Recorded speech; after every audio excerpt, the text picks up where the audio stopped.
अस्सलामुअलैकुम my dear student. आज हम इलेक्ट्रोकेमिस्ट्री के अंदर रिडॉक्स इक्वेशन को हमने स्टडी करना है। रिडॉक्स इक्वेशन के बैलेंसिंग के बारे में हम स्टडी करेंगे। रिडॉक्स रिएक्शन ऐसे रिएक्शंस को बोलते हैं जिसमें ऑक्सीडेशन और रिडक्शन साथ साथ हो। एक सब्सटेंस ऑक्सीडाइज हो जाए तो दूसरा सब्सटेंस रिड्यूस हो, लेकिन एट सेम टाइम। ऐसे रिएक्शंस को हम रिडॉक्स रिएक्शन बोलते हैं। रिडॉक्स इक्वेशन हमें गिवन होगी, उस रिडॉक्स इक्वेशन को हम कैसे बैलेंस करेंगे, इसके दो इंपॉर्टेंट मेथड है। Number 1, balancing redox equation by oxidation number method, and number 2, balancing redox equation by ion electron method. आज हमने आयन इलेक्ट्रॉन मेथड या हाफ रिएक्शन मेथड के जरिए रिडॉक्स इक्वेशन को बैलेंस करना सीखेंगे। अब रिडॉक्स इक्वेशन को बैलेंस करते हुए हम दो मीडियम बेसिकली लेते हैं, एसिडिक और बेसिक मीडियम, जो आपके सामने में डिस्कस करूंगा तो आपको ये तमाम पॉइंट्स क्लियर हो जाएंगे। तो मेन जो रूल्स हैं वो आप जहन में रखें। तमाम रूल को जहन में रखेंगे तो फिर आपको कोई भी इक्वेशन दी जाए तो आप बड़ी आसानी से उस इक्वेशन को बैलेंस कर पाएंगे। और ये रिडॉक्स इक्वेशन को बैलेंस करने का जो मेथड है, दोनों मेथड बहुत ही इंपॉर्टेंट है एग्जाम के हवाले से। ये देखें, ये मैंने एक इक्वेशन लिखा है, इक्वेशन है रिडॉक्स इक्वेशन। अब ये रिडॉक्स इक्वेशन आपको बोर्ड पे नजर आ रहा है कि ये देखिए रिडॉक्स इक्वेशन मैंने लिख लिया। अब इसी रिडॉक्स इक्वेशन को हमने क्या करना है, बैलेंस करना है। अब यहाँ पे प्रोटॉन गिवन है H पॉजिटिव आयन, इसका मतलब है ये रिएक्शन एसिडिक मीडियम में हो रहा है। जब एसिडिक मीडियम में हो ना तो फिर इसके बाद मजीद पॉइंट्स आपको साथ साथ देखने हैं। तो बहरहाल अब देखें, सबसे पहला पॉइंट ये है कि इस इक्वेशन को बैलेंस करते हुए आपने इस रिडॉक्स इक्वेशन को दो हाफ रिएक्शन के अंदर स्प्लिट कर देना है। दो हाफ रिएक्शन के अंदर हम क्या करेंगे, स्प्लिट कर देंगे oxidation half reaction and reduction half reactions. Oxidation half reaction और रिडक्शन हाफ रिएक्शन को के अंदर स्प्लिट करते हुए इस पॉइंट का ख्याल रखना, कैसे हम आइडेंटिफाई करेंगे कि ये ऑक्सीडाइज हुआ है और ये रिड्यूस हुआ है। इसके लिए आप देखें ऑक्सीडेशन नंबर, आप आसानी से ऑक्सीडेशन स्टेट की मदद से आप देख सकते हैं। अब एक ऑक्सीजन का यहाँ पे -1 ऑक्सीडेशन स्टेट है, दो ऑक्सीजन है तो 2 से मल्टीप्लाई हो जाएगा। एक हाइड्रोजन का +1 है और दो हाइड्रोजन है तो 2 से हम क्या कर देंगे, मल्टीप्लाई करेंगे। तो मतलब यहाँ पे ऑक्सीजन का ऑक्सीडेशन स्टेट -1 है एक ऑक्सीजन का, और इधर आप देखें ऑक्सीजन का ऑक्सीडेशन स्टेट 0 है। मतलब ये ऑक्सीडेशन स्टेट -1 से 0 ऑक्सीडेशन स्टेट इंक्रीज हो गया। तो ऑक्सीडेशन स्टेट का increase is oxidation. Oxidation state का इंक्रीज होना ये ऑक्सीडेशन है। तो इसको हम देखें, यहाँ पे लिख लेंगे। पहले इक्वेशन आपके पास क्या है, H2O2 जो है वो ऑक्सीडाइज हो गया, O2 में चला गया। तो ये हमारे पास रिएक्शन है, कौन सी रिएक्शन है, हाफ रिएक्शन है। कौन सी, ऑक्सीडेशन हाफ रिएक्शन। ये ऑक्सीडेशन हाफ रिएक्शन ये आ गया। और अब दूसरा आप देखें MnO4 नेगेटिव आयन। अब यहां पे इस कंपाउंड के अंदर मैंगनीज का ऑक्सीडेशन स्टेट अगर हम देखें तो अब इस इक्वेशन के अंदर मैंगनीज का ऑक्सीडेशन स्टेट क्या है, +7। नेट चार्ज इसके ऊपर लाना है -1। तो नेट चार्ज -1 कैसे आएगा, एक ऑक्सीजन का -2 तो 4 ऑक्सीजन के -8 ऑक्सीडेशन स्टेट आ जाएगा। -8 मैं इस तरह लिख लेता हूं, 1 का -2 तो अब यहां पे एक ऑक्सीजन का -2 और टोटल हमारे पास ऑक्सीजन है 4 तो -8 आ जाएगा। लेकिन जो इसका नेट चार्ज हमने ले आना है -1, तो -1 कैसे होगा, ये -8 होगा और ये +7, तो तब जाके इसके ऊपर -1 आ जाएगा। अब इसके बाद आप देखें, अब यहां पे हम देखते हैं मैंगनीज का +7 ऑक्सीडेशन स्टेट था और अब मैंगनीज का ऑक्सीडेशन स्टेट +2 में चला गया। अब मैंगनीज रिड्यूस हुआ है, +7 से +2 में चला गया। मतलब ऑक्सीडेशन नंबर का डिक्रीज आया, ऑक्सीडेशन नंबर डिक्रीज हुआ। ऑक्सीडेशन नंबर का डिक्रीज होना रिडक्शन है।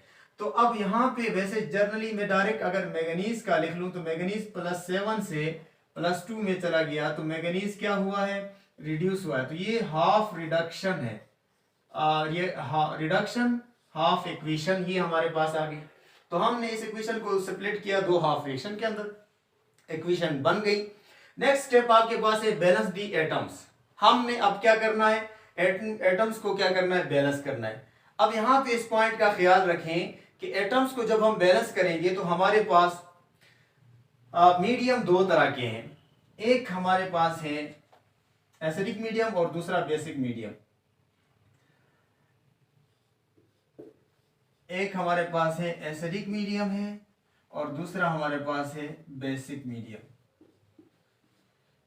अब एसिडिक मीडियम और बेसिक मीडियम में हम दो पॉइंट्स का ख्याल रखेंगे कि अगर रिएक्शन एसिडिक मीडियम में हो रहा हो तो फिर हम हाइड्रोजन को बैलेंस करेंगे बाय एडिंग प्रोटॉन। जिस साइड पे हाइड्रोजन कम हो रहा उस साइड पे हम प्रोटॉन ऐड करेंगे।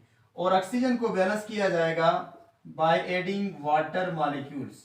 जिस साइड पे ऑक्सीजन कम हो उस साइड पे वाटर मॉलिक्यूल की मदद से हम ऑक्सीजन को बैलेंस करेंगे in case of acidic medium. Basic medium में आप लोगों ने हाइड्रोजन को बैलेंस करना है with the help of water, और जबकि ऑक्सीजन को आप बैलेंस करेंगे with the help of OH negative ion. OH negative ion से ऑक्सीजन को क्या किया जाएगा, बैलेंस किया जाएगा। ये इंपॉर्टेंट पॉइंट्स हैं जो आपने ध्यान में रखना है, क्योंकि हमारा रिएक्शन अब एसिडिक मीडियम में हो रहा है, तो इस अंदाज से हमने इन पॉइंट्स को ध्यान में रखना है। अब जरा देखिए नेक्स्ट स्टेप, आपने बैलेंस दी एटम्स, एटम्स को आप बैलेंस करेंगे। अब इस इक्वेशन में देखिए H2O2, हाइड्रोजन यहाँ पे 2 है और इस साइड पे हाइड्रोजन नहीं है। ऑक्सीजन यहाँ पे 2 है, ऑक्सीजन यहाँ पे प्रोडक्ट साइड पे भी 2 है, तो ऑक्सीजन बैलेंस है, जबकि हमारे पास इस इक्वेशन के अंदर हाइड्रोजन बैलेंस नहीं है। और मीडियम क्या है, एसिडिक है। एसिडिक मीडियम में इस साइड पे दो प्रोटॉन दो हाइड्रोजन है, इस साइड पे दो हाइड्रोजन कम है, तो हम इस साइड पे दो प्रोटॉन की मदद से हाइड्रोजन को क्या करेंगे, बैलेंस करेंगे। यहां पे हम क्या करेंगे, प्रोटॉन ऐड करेंगे। कितने ऐड करेंगे, 2, ताकि रिएक्टेंट और प्रोडक्ट साइड पे जो है प्रोटॉन्स की, हाइड्रोजन की तादाद जो है वो बराबर हो जाए। ये पॉइंट तो आ गया, मतलब ये वाली इक्वेशन बैलेंस होगी, एटम्स इसके क्या हो गए, बैलेंस हो गए। अब यहाँ पे देखें MnO2 -1। अब यहाँ पे मैंगनीज 1 है, प्रोडक्ट साइड पे भी मैंगनीज 1 है। ऑक्सीजन 4 है, प्रोडक्ट साइड पे ऑक्सीजन कोई भी नहीं है, 0 है। तो मतलब अब हमने ऑक्सीजन को बैलेंस करना है। आप देखेंगे यहाँ पे एसिडिक मीडियम में हमने ऑक्सीजन को, जिस साइड पे ऑक्सीजन कम होना उस साइड पे हमने ऑक्सीजन को बैलेंस करते हुए हमने वाटर को क्या करना है, ऐड करना है। जिस साइड ऑक्सीजन कम है उस साइड वाटर की मदद से ऑक्सीजन को बैलेंस करेंगे। अब मैं यहाँ पे वाटर ऐड करूंगा। कितने वाटर के मॉलिक्यूल ऐड करने पड़ेंगे, जितने ऑक्सीजन कम है। यहाँ 4 ऑक्सीजन है, इधर एक भी नहीं है, तो हम 4 वाटर मॉलिक्यूल क्या करेंगे, ऐड करेंगे। अब जब 4 वाटर मॉलिक्यूल ऐड किए तो अब मसला यहाँ पे एक और पेश आया कि अब हाइड्रोजन, वाटर के अंदर हाइड्रोजन भी आए। अब इन वाटर के अंदर मौजूद 4 वाटर के मॉलिक्यूल के अंदर 8 हाइड्रोजन एटम, इस साइड पे हाइड्रोजन नहीं है, तो हमें अब हाइड्रोजन को बैलेंस करना पड़ेगा इस साइड पे। तो कैसे बैलेंस करेंगे, बाय एडिंग प्रोटॉन। कितने प्रोटॉन ऐड करेंगे, 4 प्रोटॉन, 4 नहीं बल्कि यहाँ पे ऑक्सीजन कितने हैं, 8, सॉरी हाइड्रोजन 8, तो यहाँ पे भी हम क्या करेंगे, 8 प्रोटॉन को ऐड कर देंगे। अब यहाँ तक जो स्टेप्स हमने फॉलो किए, इनमें हमने एटमों को यहाँ तक हम बैलेंस कर गए। अब नेक्स्ट स्टेप ये है कि balance the charge by electron. अब ये इंपॉर्टेंट स्टेप है। अब चार्ज को हम बैलेंस करेंगे। चार्ज को कैसे बैलेंस करना है, इसके दो इंपॉर्टेंट पॉइंट्स हैं, मैं आपको समझा देता हूं। एक तो ये है कि आप जो है ऑक्सीडेशन स्टेट को बैलेंस करेंगे बेसिकली। अच्छा, इसमें अब इधर ये पॉइंट्स तो इसी तरह लिख लेंगे कि प्रोटॉन हमने ऐड किए हुए हैं, तो वो प्रोटॉन ऑलरेडी इसी तरह मैं लिख लेता हूं। ये प्रोटॉन हमने नंबर ऑफ एटम्स बैलेंस किए हुए। अब देखिए इसका ऑक्सीडेशन स्टेट इसका एक एलिमेंट, एक का है -1, 2 है तो -2 है। एक ऑक्सीजन के ऊपर एक ऑक्सीजन का -1, 2 है तो -2। इधर ऑक्सीजन का ऑक्सीडेशन स्टेट क्या है, 0 है। तो मतलब इसने कितने इलेक्ट्रॉन लॉस किए तब 0 आया। तो वो तब हो सकता है ना, मतलब -2 है, इसने 2 इलेक्ट्रॉन जब लॉस किए, जब 2 इलेक्ट्रॉन इससे लॉस हो जाएंगे, यूं समझ लें कि ये -2 पहले से चार्ज है, अब 2 इलेक्ट्रॉन लॉस किए तो +2, और नेट चार्ज इसके ऊपर क्या है, 0। तो इस साइड पे 0 है, इस साइड पे भी 0 होना चाहिए। मतलब इसको हम 0 कैसे कर देंगे, अब एक तो पॉइंट ये है, इस तरह आप 0 कर सकते हैं। तो अब इसका मतलब ये हुआ कि इसका 0 है, तो मतलब 2 इलेक्ट्रॉन लॉस हो गए, 2 इलेक्ट्रॉन क्या हुए, लॉस हुए। या दूसरे अंदाज से आपने समझना है, रिएक्टेंट साइड पे इसको यूं भूल जाए, रिएक्टेंट साइड पे कोई चार्ज है, कुछ भी नहीं, न्यूट्रल कंपाउंड है। प्रोडक्ट साइड पे देखें, 2 प्रोटॉन ऐड किए, 2 प्रोटॉन की वजह से +2 चार्ज आया। ये +2 चार्ज किस वजह से, 2 प्रोटॉन। तो हमने इसको, इस साइड को भी 0 कर देना है, इस साइड के ऑलरेडी 0 है, तो यहाँ पे हम 2 इलेक्ट्रॉन ऐड करेंगे, 2 इलेक्ट्रॉन -2 चार्ज आएगा, तो -2 + 2 ये किसके बराबर आएगा, 0 के बराबर है। तो मतलब इलेक्ट्रॉन की मदद से हमने जिस साइड पे पॉजिटिव चार्ज ज्यादा है ना, उस साइड इलेक्ट्रॉन ऐड करके दूसरे साइड के बराबर कर देना है। अच्छा, यहाँ पे देखिए नेक्स्ट इक्वेशन में मैंगनीज के, अच्छा साथ ये वाले प्रोटॉन हमने लिखने नहीं क्योंकि हमने बैलेंस किए हुए हैं, 8 प्रोटॉन है। अच्छा, यहां पे वैसे आप देखें एक -1 चार्ज है इसके ऊपर, और इसके ऊपर +8 है, तो इसका नेट चार्ज आ जाएगा नेट चार्ज आ जाएगा, हाँ मतलब है कि नेट चार्ज आ जाएगा +7, नेट चार्ज है +7, एक तो ये है। और दूसरे अंदाज से आप देखेंगे तो वही ऑक्सीडेशन स्टेट, एक मैंगनीज का ऑक्सीडेशन स्टेट कितना था, +7। अब मैंगनीज +7 से +2 में चला गया, और साथ वैसे वाटर के मॉलिक्यूल आप इसी तरह ऐड करेंगे जो ऊपर वाली इक्वेशन में हमने बैलेंस किए हुए। मैंगनीज का ऑक्सीडेशन स्टेट +7 है, अब मैंगनीज +2 में गया, तो मतलब +7 से +2, तो कितने चार्ज का डिक्रीज आया है, मतलब +7 से 5 इलेक्ट्रॉन इसने गेन किए। तो हम यहाँ पे 5 ऐड कर देंगे, 5 इलेक्ट्रॉन्स +5 इलेक्ट्रॉन्स हम क्या करेंगे, ऐड कर देंगे। जब 5 इलेक्ट्रॉन्स ऐड करेंगे तो आप देखें चार्ज क्या हो जाएगा, बैलेंस हो जाएगा। एक तो ये है कि अब इस अंदाज से आप बैलेंस करें। दूसरा पॉइंट ये है कि जिस तरह मैंने टोटल चार्ज को देख के बैलेंस किया है, अब इस साइड पे टोटल चार्ज क्या है, +2, इस साइड पे टोटल चार्ज, आप इलेक्ट्रॉन को भूल जाए, टोटल इस साइड पे टोटल चार्ज है +7।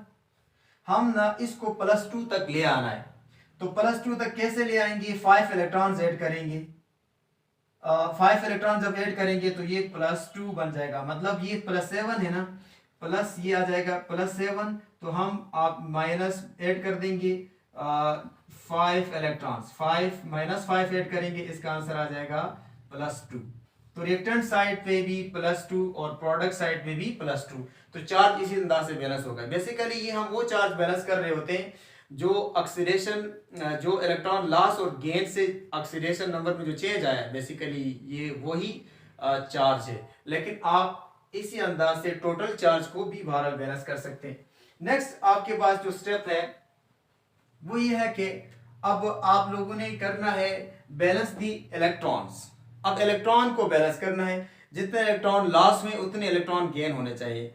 तो इसमें हम इक्वेशन नंबर 1 को एज इट इज पहले जिस तरह लिखा हुआ उसी तरह हम लिख लेंगे, +2 प्रोटॉन ये मौजूद है हमारे पास। अब आप लोगों ने फिर इसके बाद 2 इलेक्ट्रॉन लॉस भी हुए, वो भी मैं साथ लिख लेता हूं, ये जो बैलेंस करके हमने लिखा हुआ है। यहाँ पे भी बैलेंस जो है वो 8 प्रोटॉन +5 हमने इलेक्ट्रॉन ऐड किए थे, ये आपके पास इक्वेशन है। अब यहाँ पे इंपॉर्टेंट पॉइंट ये है कि देखें इलेक्ट्रॉन लॉस हो रहे हैं 2 और गेन कितने हो रहे हैं 5। इक्वेशन को मैं पूरी इक्वेशन लिख लेता हूं, 4 वाटर मॉलिक्यूल है, इलेक्ट्रॉन 2 लॉस हो रहे हैं जबकि गेन 5 हो रहे हैं। ऐसा कभी नहीं होता कि इलेक्ट्रॉन कम लॉस हो ज्यादा गेन हो, मतलब है कि इलेक्ट्रॉन लॉस और गेन इक्वल होंगे, इसीलिए हम कोई सुटेबल नंबर को डिजिट से मल्टीप्लाई करेंगे, इलेक्ट्रॉन का लॉस और गेन को इक्वल करना है। तो इस इक्वेशन को हम मल्टीप्लाई करें किससे? इक्वेशन ए को अगर हम 5 से मल्टीप्लाई करें और इक्वेशन बी को हम 2 से मल्टीप्लाई कर लें, तो आपके पास ये इक्वेशन है, इसको मैं किससे मल्टीप्लाई कर देता हूं? 5 से। इसको मैं 5 से मल्टीप्लाई कर देता हूं। इक्वेशन बी को हम ना मल्टीप्लाई करेंगे 2 से मल्टीप्लाई करेंगे। इक्वेशन नंबर 2 को बी को हम 2 से मल्टीप्लाई करें ताकि इलेक्ट्रॉन का लॉस और गेन क्या हो जाए? इक्वल हो जाए। तो फिर इस इक्वेशन को मैं फाइनलाइज फॉर्म में, फिर इन दोनों इक्वेशन को हमने क्या करना है? ऐड कर देना है। देखें इक्वेशन नंबर ए में बन जाएगा 5 से जब मल्टीप्लाई करेंगे 5H2O2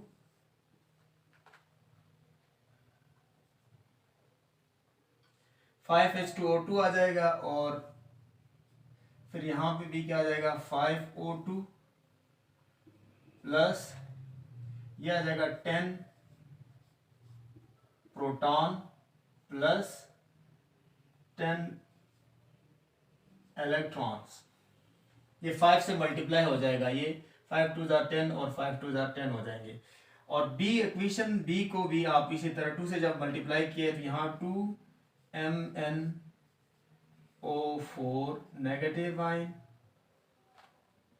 ये आ जाएगा 16 प्रोटॉन प्लस 10 इलेक्ट्रॉन, और फिर प्रोडक्ट में हमारे पास आ जाएगा 2Mn प्लस 2 एंड फिर 2 से मल्टीप्लाई करेंगे 8H2O। अब देखें यहाँ पे, यहाँ तक इलेक्ट्रॉन कितने इलेक्ट्रॉन लॉस हुए? 10 इलेक्ट्रॉन, और गेन कितने हुए? 10 इलेक्ट्रॉन्स। ये एक दूसरे के साथ क्या हो जाएंगे? बैलेंस हो जाएंगे। फिर इस इक्वेशन को हमने क्या करना है? एड अप कर देना है। यहाँ 16 प्रोटॉन है और यहाँ 10 प्रोटॉन है। ये 10 प्रोटॉन यहाँ से कैंसिल होंगे, यहाँ 6 प्रोटॉन रह जाएंगे। बाकी जो कैंसिल होने वाले कोई ऐसी स्पीशीज नहीं है। तो अब इन दोनों इक्वेशन को क्या करना है? एड अप कर देना है। देखिए मैं फाइनल इक्वेशन यहाँ पे लिख लेता हूँ। तो ये इक्वेशन है। अब ये तमाम जो स्टेप्स हैं, इन्हीं स्टेप्स को हम फॉलो करके रिडॉक्स इक्वेशन को क्या कर जाएंगे? बैलेंस करेंगे। तो आज के लिए इतना ही है। नेक्स्ट इंशाल्लाह हम रिडॉक्स इक्वेशन को बैलेंस करेंगे, ऑक्सीडेशन रिडॉक्स इक्वेशन को बैलेंस करेंगे आयन इलेक्ट्रॉन मेथड के ज़रिए, लेकिन उसमें हम बेसिक मीडियम इस्तेमाल करेंगे। तो आज के लिए इतना ही काफ़ी है। अल्लाह हाफ़िज़।